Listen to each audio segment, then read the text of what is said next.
Amateur Traveler is in its 20th year now, but can you imagine if I had people on the show who had never been to the destination, but had just read about it or seen a movie about it? That wouldn't make any sense at all, and you wouldn't listen. We all know how important it is to receive advice from people who know a destination to get the most authentic local experience. And a great option for experiencing this is Explore Worldwide and their authentic small group adventures, led by local tour leaders, perfect for solo travelers who want to meet like minded people with a desire for adventure. I'm often an independent traveler, but two of my last three trips were with small group tours because they organize everything and it's a lot easier. If you want to recreate the tour I did to Malta, they have a Malta and Gozo Discovery Tour. I'm intrigued by one of their tours called A Taste of Sicily. The company again is Explore Worldwide, and visit exploreworldwide.com to learn more. And thanks to Explore Worldwide for sponsoring this episode of Amateur Traveler. The nights are long, the days are short, and the weather is chilly to downright cold, depending on where you are. It's a good time to slip into a Quince iconic Mongolian cashmere sweaters, which start at only $50. You can treat yourself to everyday luxury at an affordable price with Quince. If you really want to dive into luxury, you can check out their leather handbags, washable silk shirts, and European linen sheet sets. Whatever you're looking for at Quince, all the prices are 50 to 80% less than similar brands, and they do that by partnering directly with top factories and cutting out the middleman. They only work with factories that use safe, ethical, and responsible manufacturing processes. And of course, they use premium fabrics and finishes for that luxury feel in every piece. But you've already heard me rave about my Quince travel pants. Treat yourself this winter without the luxury price tag. Go to quince.com/traveler for 365-day returns plus free shipping on your order. That's QUINCE.com/traveler to get free shipping and 365-day returns. Quince.com/traveler. And thanks to Quince for sponsoring this episode of Amateur Traveler. Got my bags packed, I'm on a roll. I'm heading out there, and I'm ready to go. I'm looking real good in my passport photo. Oh, no. Amateur Traveler, episode 515. Today, the Amateur Traveler talks about deserts and mummies, mosques, markets, and snow-capped mountains as we go to far western China to the province of Xinjiang.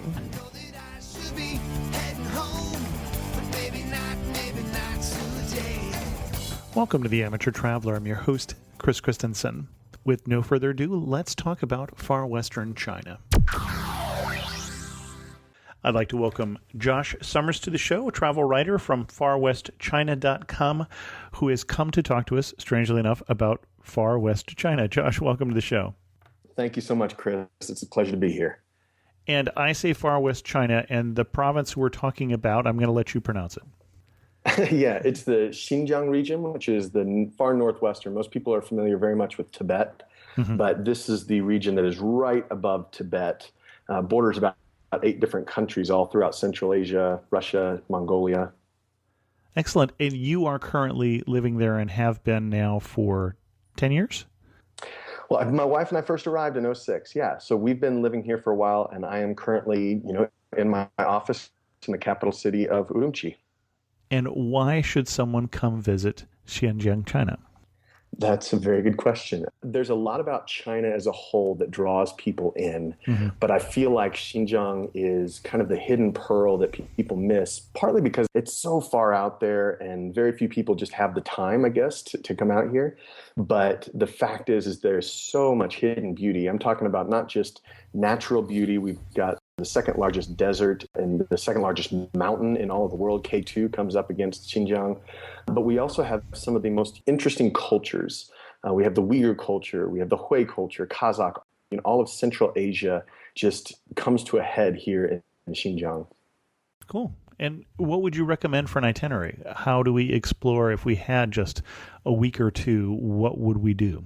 There's a couple different ways that you can enter into Xinjiang. And I remember last time I heard your podcast, you were talking with Lee Moore, who was bringing you a little bit through Gansu. And there's a way that you can take the train or the highway up through Gansu, and then you're hitting a couple different places that direction. So you're heading from east to west.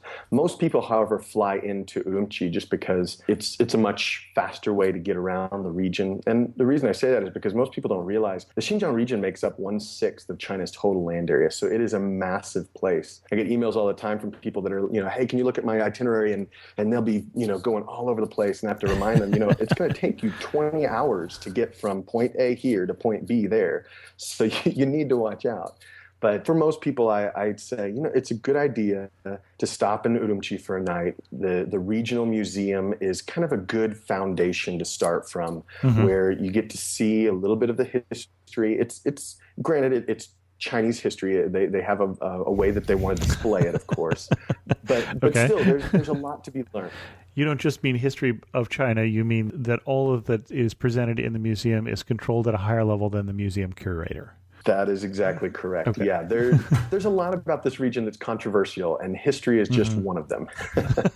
Okay. But, getting to see the mummies and getting to kind of get an overview with the maps and understanding how the Silk Road played such a vital part of this region's history, it really sets the stage for the rest of your trip around the region. So, you spend a night, maybe two, if you really want to look around here in the capital city of Urumqi. And then, I love, one of my favorite places to go is a city called Turpan. Now, whether you're coming from Gansu, east to west, or whether you're going down from Urumqi to Turpan, there's a high-speed train now that reaches that city. Oh, okay. And from Urumqi, it only takes an hour. From, let's say, Dunhuang, which is, I think, one of the last places you stopped with Lee Moore, it would take about 5 to 6 hours, maybe, I think. Before we go there, though, I want to interrupt you just a little bit here. Yeah. Because you left us in the museum, you mentioned mummies, you threw that line away, and then you went on.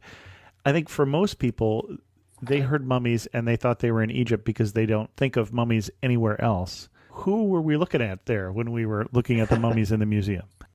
That's a good point. If you were to look at Xinjiang on a map, one of the things that would really stand out to you is there's this kind of oval-shaped, massive, part of the region in the south that is blank. And what that Right. is that's the Taklamakan Desert, right? That's the largest desert in the Chinese region and one of the largest deserts in the world.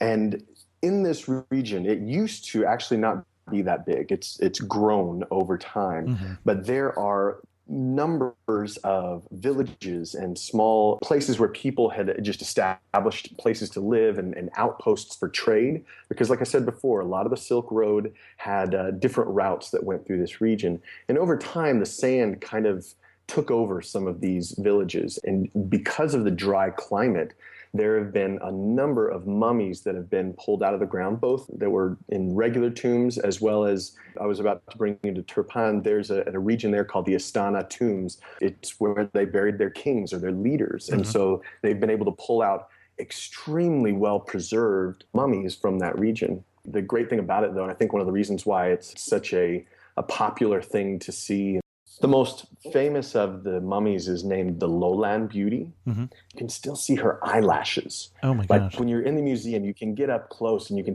see the strands of hair, the eyelashes, the clothes that she was wearing when she was buried. And this had to have been more than just centuries. They estimate at least 1,000 years that this lady was buried back in the sand. And it provides such an interesting view into the history of the region because she doesn't look Chinese, nor does she really look Uyghur. They call her a Europod, I think. I might be mispronouncing that. And when you say she doesn't look Chinese, she doesn't look like Han Chinese, the predominant thing that most of us think of when they think of Chinese people.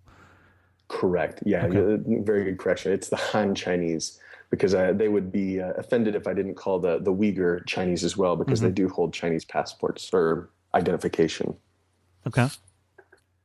So yeah, these mummies have kind of become a symbol of the history of the region. And so when you travel down to places like Turpan, where we're about to go, and to Kashgar and around the Taklamakan Desert, these are kind of the anchors that hold down the history of what you're about to see. Because it's these people that are the ones that first broke the ground and built settlements in this region in order to provide stopping points for the merchants that were going back and forth between Central Asia and China doing trade. Okay. So now you took us down to Turpan. Yeah, so Turpan is one of my favorite cities pretty much in all of Xinjiang. It's small. In my opinion, in terms of tourism, it's not yet the most popular. Most people would probably tell you to go to Kashgar, bar none. And I agree, we're going to go there in just a little bit. But I think that Turpan really offers kind of that small town feel without the big tourism that, in my opinion, makes the region lose its luster just a little bit. But here you have a number of ancient cities. You've got the Uyghur culture that is very strong in Turpan.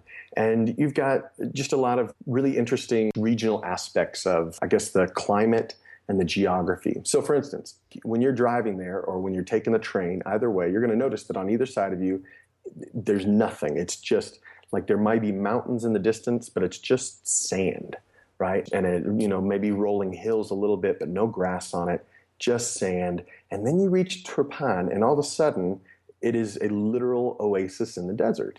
Mm-hmm. And the reason is because hundreds of years ago, the Uyghur people dug what are called karez. And these karez, have you ever seen, there was a movie, I'm trying to remember, The Great Escape. Have you ever seen the movie The Great Escape? Sure. So the movie is talking about, I think it was World War I. The movie with the name The Great Escape is Steve McQueen, and it's Yes. World War II flyers. All right, great. So they dig this tunnel, and it was considered, just this incredible feat where they're taking and digging out underneath and doing it very quietly. And I think they made it just a few hundred yards, and it took them forever. Well, the thing about the Uyghur karez that I was just mentioning is they are all at the base of the mountain. And what the Uyghur did is they build canals to bring the snow melt from the mountains down to Turpan, except if they were to do it above ground, the water would have all evaporated. So they had to do it below ground. And so about 10 to 20 feet below ground, they would dig tunnels all the way from the mountains down to the city. They would dig one hole, basically like a well down, and then let's say dig about 20 meters further south. And then they'd go and dig another well down and then 20 meters south. And so if you were to get a bird's eye view of this area, you just see a line of dots that make up the karez. It's considered one of the most important engineering feats of the Uyghur people was the creation of these karez, because they had over 5,000 kilometers of these karez that would bring the water down to Turpan. Well, it looks like this was dug predominantly in the 2 centuries BC. Yeah. So this is a long time ago. We're not talking about power tools here. Oh no, this is by hand. It's unbelievable. You've got the karez, you've got their ancient cities like Jiaohe and Gaochang, which have a history in the region that are a little bit newer than the karez, but not by much, where they were kind of the seats of power in different times before the city of Turpan actually came into being. And so you can walk through these cities and just see the mud walls and the temples, and even in Gaochang you can see stupa that's still there. It's a really fascinating thing to walk through. And because of the dry climate, it's incredibly well preserved. It's not like some parts of China where they've kind of rebuilt history. This is truly the history that is just still standing right there. Well, and seeing some of the pictures, I was reminded of Timbuktu, just because, again, the mud construction and the very non-familiar architectural styles. I'm just surprised. I honestly hadn't heard about this before. Yeah, well, in Jiaohe, and to me it's fascinating because not only is it the mud walls, but it's one of the few ancient cities where they actually dug the city out of the ground instead of building it up. Does that make sense? Yeah, okay. So you're walking through, let's say, the main road, and instead of it being something where the walls on either side of you were built up, what you're actually doing is walking where they've dug out a road. And when you go into the government offices, you go down the stairs into basically caves that they dug out. Fascinating. This is another thing that I love about the city. I was in Turpan. I was literally just riding a bike through the city, and I ran across, I was probably about, and I'm not exaggerating, about 50 to 60 bride and grooms just standing on the side of the road.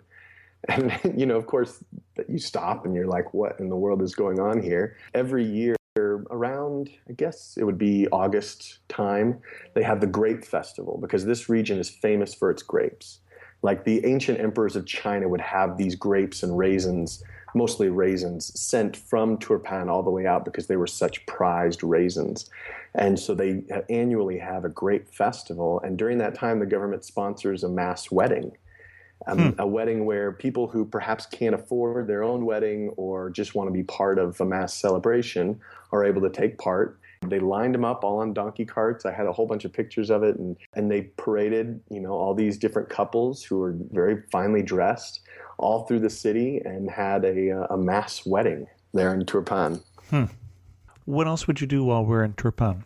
You have the ancient cities and you've got a lot of the history that's involved with the Silk Road. But I would say that by far my favorite place to go is about 40 to 50 kilometers outside of the city. Okay. If you're driving east out of the city, to the north, you're going to see a whole bunch of what they call flaming mountains, which is just a very interesting formation of rocks and mountain that looks very colorful. Lots of different colors that at sunset just has a very beautiful look to it. But if you keep going from there, there's a village called Tuyok. Tuyok is an ancient Uyghur village that has been very well preserved. It's one of my favorite places to just walk through. It's the quintessential mud brick village. All the bricks on the road, it's brick paved, but it's all mud bricks. All of the houses are bricked up, and it has this authentic feel, because it is authentic, that allows you to kind of step back in time for a moment and see, this is what this region felt like a couple hundred years ago.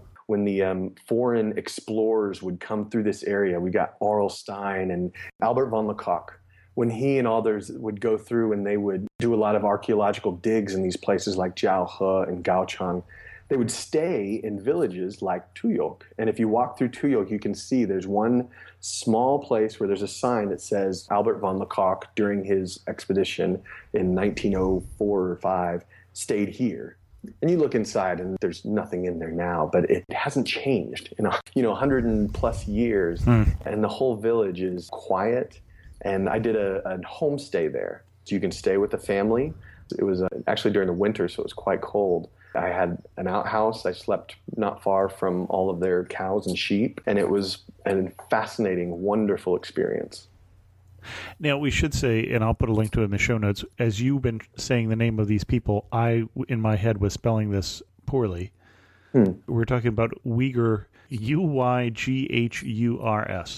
So that may not have been how you were spelling it in your head as you were hearing that word. And actually, there's a couple different ways to spell it. That's the most common way. And, unfortunately, the Uyghur, most people have only heard of that through unfortunate news events that have made it out in the international news, whether that's... I would say I have never heard of it, so... Okay. For U.S. people, for those that are from the United States, there's the Guantanamo stuff that's kind of made the news, and that had to do with Uyghur. And then there's been some incidents here in the region 5 or 6 years ago that thrust that name out into the international spotlight. For those that maybe have heard it, I would say that all it takes is one trip to Turpan or one trip to Tuyok, and you'll really fall in love with the people and the culture. Well, and the other thing that surprised me, and I guess it shouldn't have, given where we are on the map, is we're talking about a Turkic people who are related to the current people who are living in Turkey. Correct. There couldn't be a broader difference between the Han Chinese and this Turkic-based Uyghur people that are coexisting in this region peacefully at the moment. But there's definitely tension involved. But it's not hard to differentiate between the two groups. Before we go on to your next stop, we've been talking about how to connect with the Uyghur people and with the people who lived here a while ago through some of the old sites. What kind of recommendations would you have for connecting with the people who live there now and the culture of today? I think that maybe one of the best ways to do that is either spending time in the southern portion of the capital of Urumqi, or especially in Turpan and Kashgar, there are two places that I enjoy going. One is the market, and other would be just kind of what they call the night market, but it's more of a snack stalls. It's a time where everyone gathers late at night and eats together, and that's just a fun place to really get to see the culture as it is now, and the people in their normal gathering time just enjoying each other's presence. Well, in night markets, I'm all in. Wherever you go in Asia, if they say night market, you should go. Absolutely. When we go there, particularly, what would you order? What kind of food stall would you go to? Well, there's a lot that the Uyghur, in particular, people are known for, but I would say some of the best is their kebabs. Okay. It's traditional all over Central Asia. A lot of the food is very similar. Well, that's one of the reasons I can tell now that we're talking about Central Asia is we are not talking about Chinese food once you go to kebabs, okay? Yeah. And so, you've got barbecue stands that are doing kebabs. You have noodle dishes, which are like lagman, that are very good.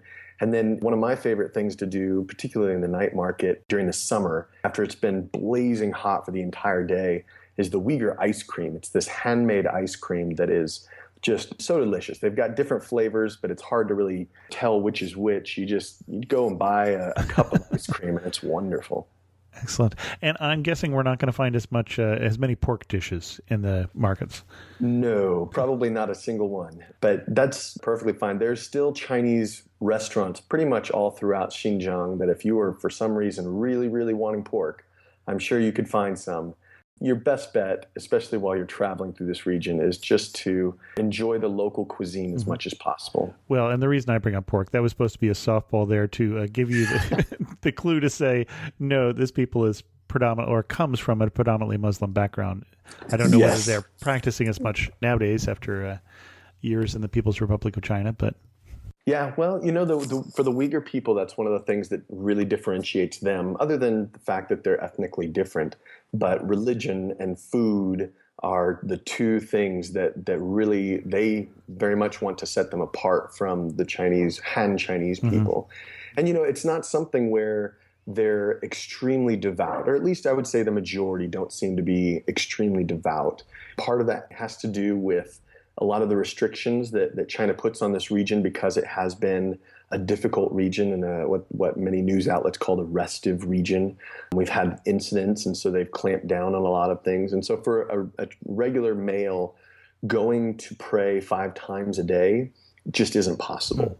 And so I think because of that, there's been a lot of just kind of dying out of the truly pious religious people. Although Ramadan comes around and all bets are off. Everybody stops eating during the day. And that's hard here in Xinjiang, where the days, our sun comes up at 6 a.m. during the summer and goes down at 10 to 11 p.m. Oops, that's a long day. Okay. It's a long day for them to not be eating. Excellent. Well, where are we going next? Speaking of Ramadan, I think especially as we're reaching out right now towards the summer, heading out to Kashgar, you could take a train or a bus from Turpan and going across the northern edge of the Taklamakan Desert. Now, there's a number of different places that you could stop along the way that I could talk about, but I'm just going to go ahead and bring us to Kashgar because it's in Kashgar where you're going to find just more of a deeper sense of the Uyghur identity. Like I said, I really love Turpan. But most people, when they think about the Uyghur people, when they think about the Silk Road and a Xinjiang outpost, Kashgar is the first thing that comes to mind. Kind of the iconic symbol of that region is the Idka Mosque. It's a yellow tiled mosque that sits kind of in the center of the main old city, and it is the pillar of the region. And it is the largest mosque by land area in all of China. And let's say you're coming to Kashgar towards the end of Ramadan. They break their fast in the evening at the end of Ramadan. And the next morning, the tradition for the Muslims is to come to the nearest major mosque and to pray as a part of the breaking of the fast. And so if you're able to make it to the Idka Mosque, this is, we're recording this now in 2016, so that's going to be July 6th and 7th. Okay. So on the 7th in the morning, you wake up and literally 20, 30, I think upwards of 40,000 people gather on this mosque to pray all together. And whether or not you're a very religious person, just being able to see that experience of the culture is such a fascinating part of this region. I've been able to do it twice now. It's a funny story. I really, the first time I saw it from ground level, and I just knew that this is really cool, but if I could get a higher view, and I'd seen some reporters that had gotten up to a building, and I went to the door and the security guard kind of waved me off. But the second time I went a day early and basically talked to one of the guards and said, hey, what's it going to take for me to get up there? And he was reluctant at first, but eventually, I'm not doing anything wrong. I'm not breaking any laws. It's all just about the building owner and who they want to let up. And so I basically sweet talked him, gave him a little something for his time and effort. And the next morning, sure enough, he let me up to the top of the building and got some gorgeous views of just the people that are surrounding this yellow tiled Idka mosque and together doing their prayers to end the Ramadan. So anyway, we're here in Kashgar. There's so much to see in Kashgar. One of the great things about Kashgar is that there's so much surrounding it, so you don't necessarily have to stay in the city. But within the city, there are things, like I mentioned, the mosque. There's the old city, which over the past few years has had some news because China's kind of torn down some of the old city and rebuilt it a little bit. But there's still sections that you can see where you walk through, and it's just these tiny alleys that are kind of reminiscent of most that you would find throughout Central Asia, where it's the mud brick and you kind of peering into people's homes. It's very much a communal living environment. You know what I'm talking about? Mm-hmm. It's a really neat place to see, again, the Uyghur culture and just get to have fun walking around. The new old city is a little bit different. It's wide streets and nice looking shop signs and all that stuff. But in my opinion, still a place where the Uyghur people gather. And so there's interesting things there. While you're catching your breath there, the one thing I did want to tell people is one of the reasons you were saying very specifically what day Ramadan would be in 2016 is that it changes by roughly 10, 11 days a year. And so it keeps moving forward in the calendar year. So if you're listening to this 5 years from now, it's roughly, 50 days before the date that we were talking about. So look it up, but it really does move. Sometimes it's in the summertime, and then later on it'll be in the spring, a few years later. Absolutely. All my friends here complain about it when it's in the summer because the days are so long. Right. And according to Muslim tradition, you're not supposed to eat from sun up to sundown. Right. So in the winter, when the days are really short, that's not a big deal. You can eat until 10 a.m. and then you can eat at 6, 7 p.m. But when the sun comes up at 6 and goes down at 11, it's a long day. Yeah, well, and I had to look it up because we had a Turkish exchange student live with us, not all that long ago, probably 10 years ago, and it was in October. Yeah. So I was like, really? Has it moved that far? Okay, got it. How much does it move a year? I had to look that up. Yep, okay. Exactly. Excellent. So in Kashgar, you have things like the Apak Hoja Mausoleum. Some people may have heard of the Fragrant Concubine. It's an old story where one of the Chinese emperors had come out to this region, and apparently this woman, her smell was so intoxicating that he brought her back to Beijing and had her live with him as one of his concubines in the Forbidden City. What I find very fascinating about the story is, you go and you can see the mausoleum, and there's a place where they think this lady is now buried, although a lot of historians now say that probably isn't the case. But the fascinating thing to me is that there are actually two stories. You have the Chinese story and the Uyghur story. And the Chinese story, of course, says that she willingly came out and she loved her time in Beijing. And then, of course, the Uyghur story says she really did not want to go out there and she hated being apart from her people and she did not want to be out there. Which story is true? I don't know. But the fact that this lady is celebrated by both sides using both different stories, it's a funny thing to me. Interesting. Before we go someplace else, I missed how we were going to get to Kashgar. That was a question I wanted to ask you. Sure. There is a train that goes from both Urumqi and from Turpan all the way to Kashgar. It takes between 20 to 26 hours depending on which train you take. So we're past the high-speed train at this point. Correct. The high-speed train only goes west to east from Urumqi into China, China proper. I was surprised it went that far out, though, actually, to be honest. When you mentioned taking the high-speed train in, I didn't know that was going to be an option. So, well, it just opened last year, so it's a relatively new thing.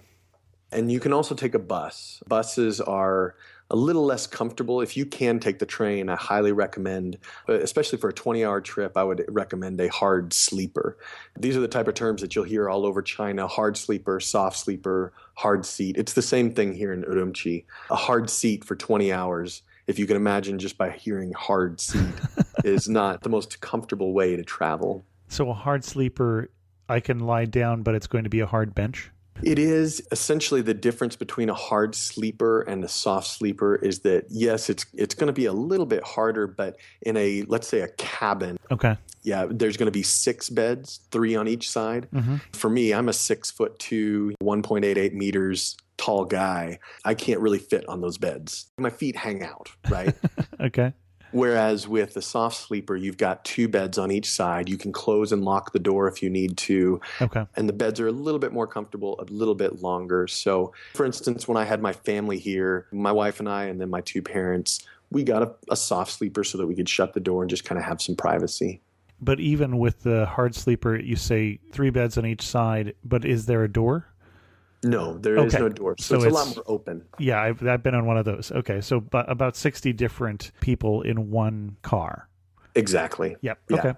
I have a blog post on taking the night train in China, so I know what you're talking about. Okay, yeah. So it's pretty much the same thing. So yeah, train, bus, you could hire a private car if you really wanted to make a lot of stops along the way, because there are some historically relevant places to visit in places like Kucha, Korla, and Aksu. If you're looking at a map, those are all cities and towns that are along the northern edge of the Silk Road between Turpan and Kashgar. But I think you're going to see a lot of that. If you have limited time, which I think most people that are coming out here do, then I would spend most of my time in Turpan and in Kashgar. And you mentioned the historically interesting sites, which of course you know I'm very interested in. But are there other reasons that tourists, even Chinese tourists, are coming out to the region now? You mentioned tourism. The entire region is cut down the middle, west to east, by the Tian Shan Mountains. So south of the Tian Shan, which we call Nanjiang, which is southern Xinjiang, is mostly kind of the Uyghur culture, a lot of Silk Road history. Everything north of the Tian Shan, which we call Beijiang or northern Xinjiang, is a lot more of the natural scenery. Things like Kanas Lake or a lot of their national parks or grasslands are all up there. Now, I say that, however, I will mention, let's say you're in Kashgar, and this by far is one of my favorite things to do in Kashgar, is that there's an old highway, it's called the Karakoram Highway, that goes from Kashgar south and crosses the border into Pakistan. And it's the highest paved international crossing in the world, if I remember correctly. But the views along that highway are unbelievable. I mean, we're talking about glaciers, grasslands, mountains that basically hug the road, and lakes that are glacier fed and pristine, crystal clear lakes. It is one of my favorite drives to make. And it's up until, perhaps this year when they're opening up a new road, it's been a very rocky road to get there. Well, my impression is it's not a road you want to take if you have a fear of heights. Yeah, that's probably true. But, the reward at the end is worth it, in my opinion. So let's say you're starting from Kashgar. You go from Kashgar all the way down to Tashkurgan, which is one of the largest villages or cities before you reach the Pakistani border. And it's there where you'll see a lot of the Tajik culture here in Xinjiang. Basically, it's the largest concentration of Tajik in all of China. Okay. Well, we're only like 70 miles from Tajikistan, so that's not too surprising. Correct. Yeah, okay. Yeah, but making a border crossing into Tajikistan is very difficult. I think it's impossible at this point for foreign travelers. But it's also the last place that you can go without a visa to go on to another country. Does that make sense? Okay. There's no visa on arrival for Pakistan. So if I want to continue beyond Tashkurgan, I would have to have proof of a visa for Pakistan. Okay. There's the Stone City in Tashkurgan, which many believe is the stone city that is mentioned by Ptolemy. It sits up on a hill on the edge of the grasslands, very picturesque with the mountains in the background. For most people, that's the stop there. They have a few hostels, which the K2 hostel would probably be one of my favorite hostels. Very comfortable, not very expensive, but there's also some really good hotels that are much more aimed at the I wouldn't say luxury traveler, but the traveler who wants something more than a hostel. So you're talking about things like the Crown Inn or just hotels in the region. So you can stay there. I just love walking around the grasslands there. And then I've driven down, I've biked down from there because you've gone pretty high in elevation at this point.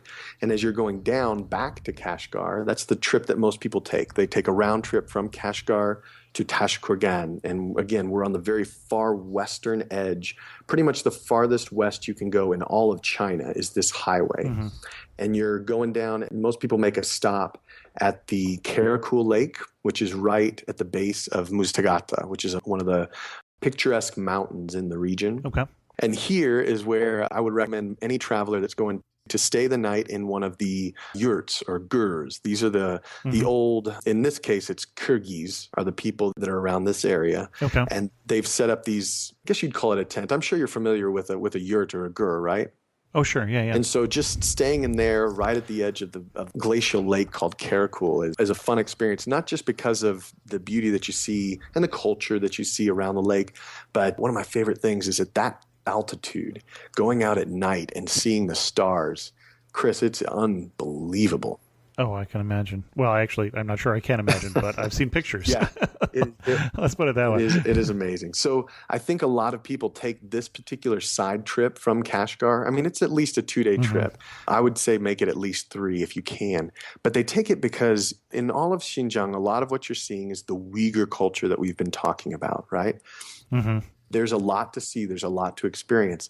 But when you're on the Karakoram highway that goes from Kashgar towards Pakistan, you're getting to experience not just the Uyghur culture, but the Kyrgyz culture and the Tajik culture. Right. Well, I've just run into a Tajik wedding all of a sudden. And they're such friendly people that they invited me in. Or a game of buzkashi, which is the Afghan national sport. Oh, that's the one with the goat? Exactly. They were playing it out on the... All right, you have to explain to people because I'm not sure that everybody else went to. It's the one with the goat.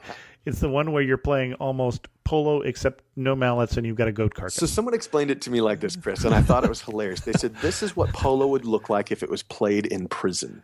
Right? And essentially what you've got is on horseback. Well, and in some cases, the Tajik people actually do it on yak back, believe it or not. It's I cannot. But for those who haven't heard of this, right, it's a game on horseback where you have, let's say 10 to 20 riders. And what they've done is instead of the traditional ball that we think of, they are using a headless, footless goat carcass or sheep carcass in some cases. What they've done is they have soaked it in water for a period of probably about 24 hours because what they're going to do is they're going to be tussling over this goat carcass and they don't want it to rip apart. And by soaking it in water overnight, it keeps that from doing it. And so they're just pulling at this goat and trying to get it into, I actually got to see 2 matches, one in which the main goal was to put it into a hole in the ground. And then the other, they had this big truck tire, like I'm talking, Caterpillar large truck tire. And they had to get the goat carcass into the tire. Just as it was played in olden days. Yeah, exactly. I, for one, was just really not pleased when they substituted the whole goat thing with the sheep. I think that's kind of like when baseball put in the designated hitter. I mean, I thought it ruined the sport. I don't know about you, but yeah. Well, yeah, you talk about, I mean, really, we said how close you were to Pakistan and Tajikistan. You're actually even closer to Kyrgyzstan when you're in Kashgar. So it really is a place where all these cultures are meeting. Exactly. And from Kashgar, there's a bunch of different, 2 in particular, ports that allow you to go through. And for Kyrgyzstan, at least at this point, it's a visa on arrival, very easy to get in. Interesting.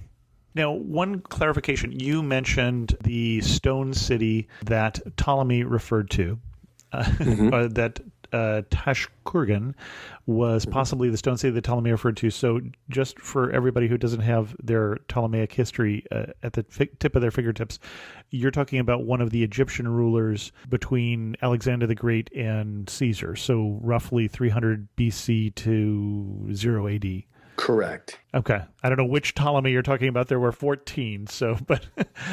But that means that city, that stone city, dates back more than 2,000 years. Correct. Wow. And as far as historians agree on that they can agree on, that it goes back at least 2,000 years.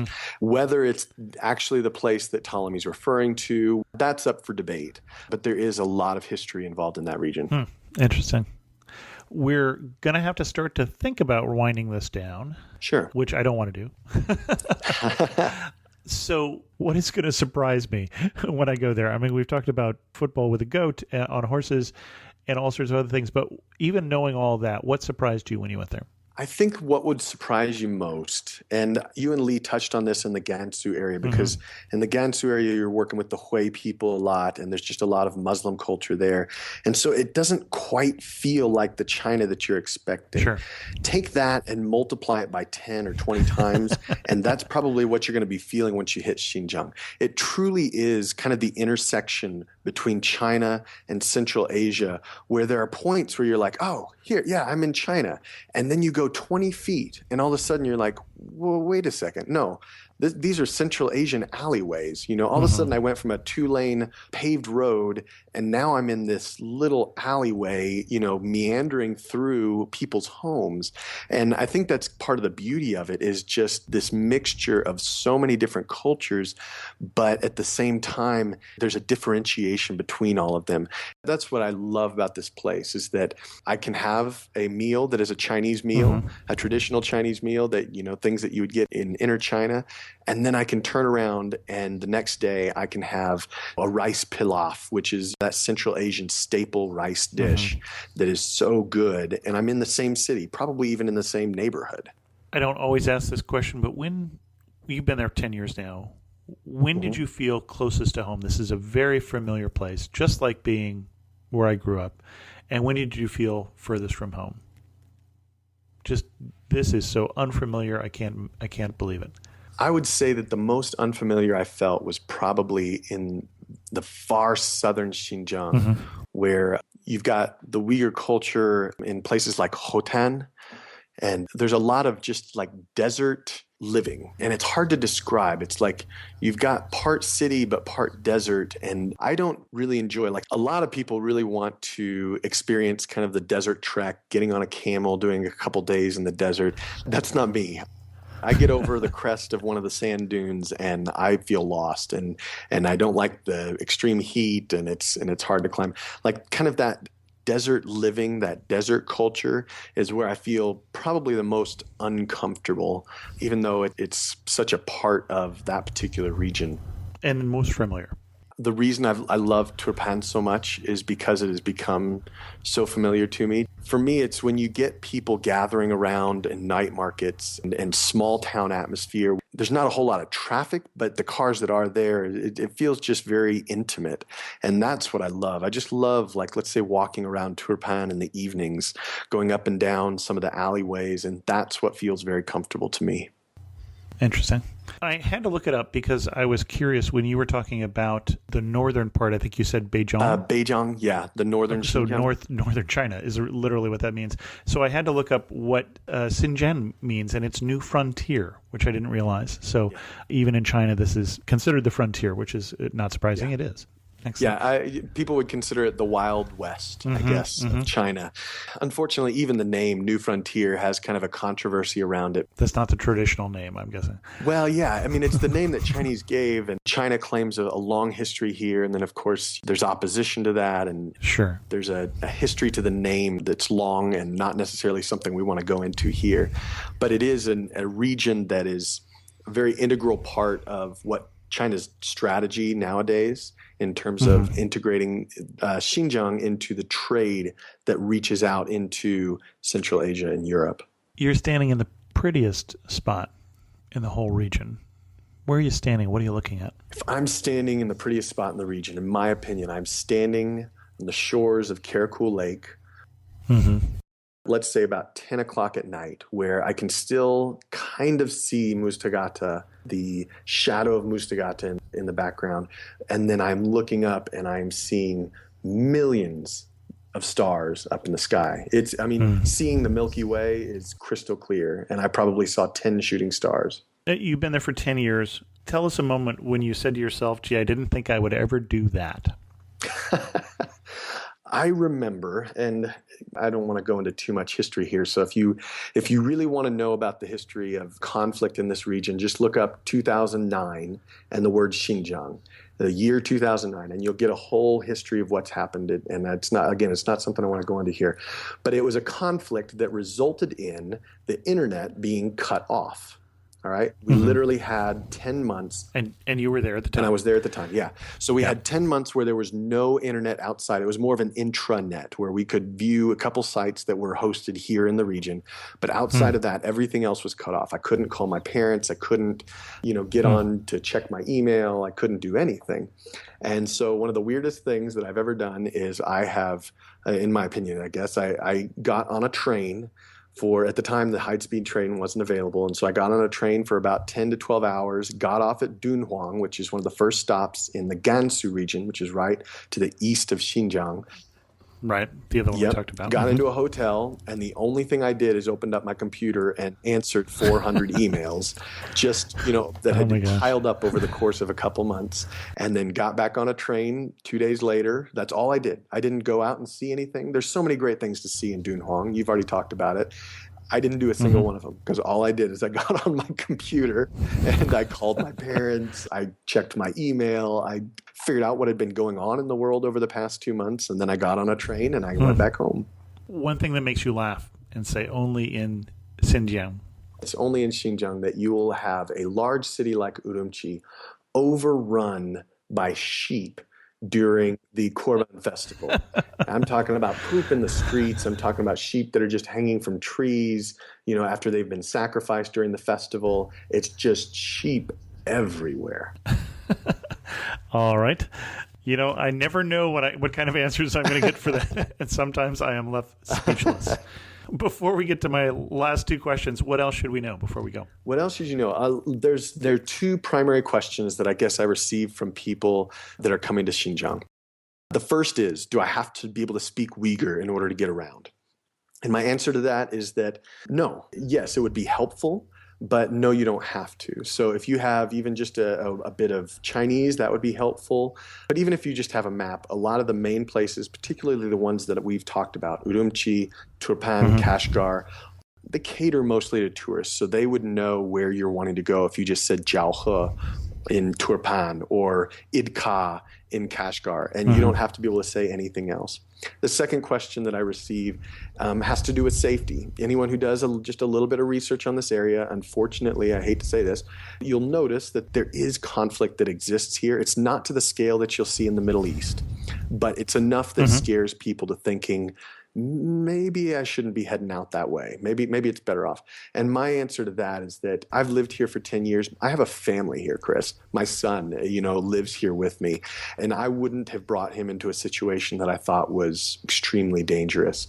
I think that a lot of the conflict, first of all, happens between ethnic groups, between the Han Chinese and the Uyghurs. So we as foreigners usually have absolutely no involvement in that. And throughout all of it, no traveler has been injured.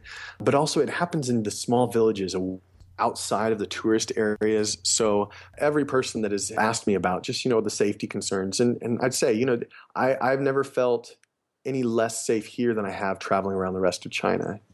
Okay. You want to be careful of pickpockets. You want to be careful about being in certain places, in the dead of night. But I've felt perfectly safe traveling around the region. Okay. Last two questions. Finish the sentence. You really know you're in the new frontier when what? You really know you're in the real frontier when you're driving along and you pass an old man who is riding on a donkey cart. Like he's got a donkey pulling his cart and he's just sitting on the back of the cart. That to me is kind of the picture that in my mind of the new region. Okay. You don't see that in other parts of China nowadays? Not that I'm familiar with. Of course, my experience outside of Xinjiang isn't quite as extensive as my experience here in the region. So, okay. And if you had to summarize the region in 3 words, what 3 words would you use? Culture, nature, and food. Excellent. Our guest again is Josh Summers. And where can we read more about your travels? Absolutely. You can read more about this region on my website, which is farwestchina.com. Basically anywhere, Twitter, Instagram, YouTube. I've got videos of a lot of the things that I've talked about up there. All can be found by just using the Far West China term.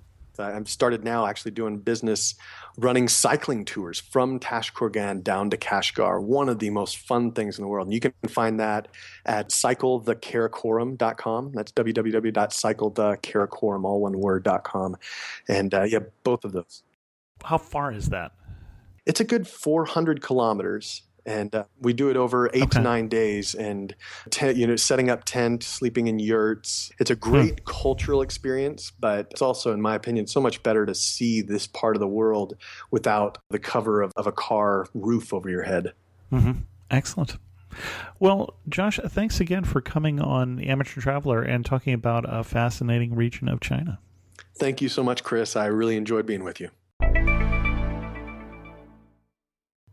In news of the community, I'm going to be traveling a bit in the next coming months here, and we may in fact have some weeks without new episodes. I may do what some other podcasts have done and do some episodes from the archives, because I know a lot of you have not heard some of the earlier shows.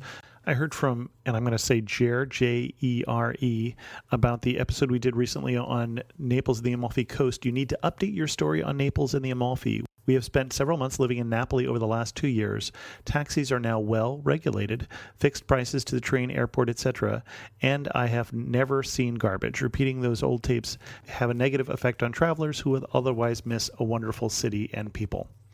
That was certainly not our intention. As we say, we think it's a place that you should go. I also heard from Iman, who is looking for shows on Algeria, Russia's North Caucasus, Kosovo, which actually we've done a show on, and Mauritania. So if anybody has a show you want to pitch me on those, we can make Iman happy. He also wrote and said, I listened to Sudan, Colombia, Medellin, Panama, and Western Sahara episodes this evening. Great insights. And that seems like that's quite an interesting trip you're planning. If you're talking about going to all 5 of those places, perhaps not. With that, we're going to end this episode of The Amateur Traveler. If you have a question, send an email to host@amateurtraveler.com, or better yet, leave a comment on this episode at amateurtraveler.com. If you want to help the show, leave a review wherever you found the show so that other people can be encouraged to listen as well. And as always, thanks so much for listening.